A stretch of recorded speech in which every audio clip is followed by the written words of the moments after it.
Hello students, this is Dr. Prashant, Assistant Professor. Today we are going to learn about an important endocrine gland which is in the front of the neck. Any guesses students? Yes, we are going to learn about thyroid gland.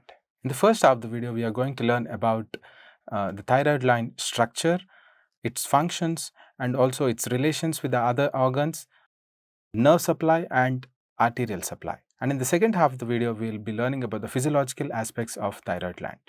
The thyroid, a shield-like gland which is present in the front of the neck, which also has a rich blood supply. The main functions of thyroid gland are: it controls basal metabolic rate, it stimulates somatic and psychic growth, and also helps regulates calcium metabolism. The thyroid gland consists of two lobes, and these two lobes are connected with a bridge in between that is called isthmus.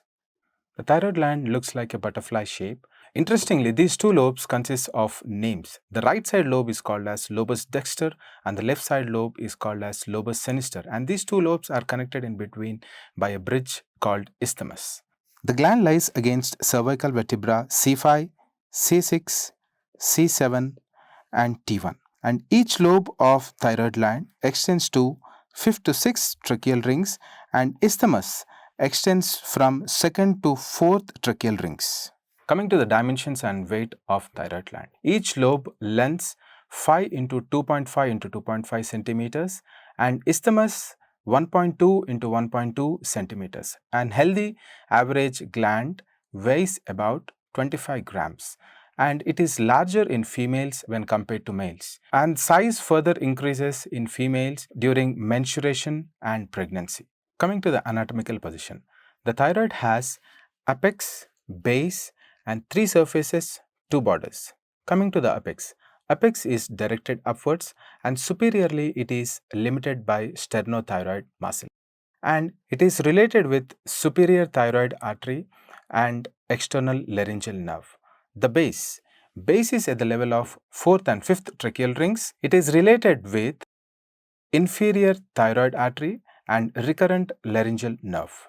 Coming to surfaces, as we already discussed, it has three surfaces: lateral surface, medial surface and superior lateral surface. Coming to lateral surface or superficial surface, this lateral surface is convex and it is related to a group of muscles.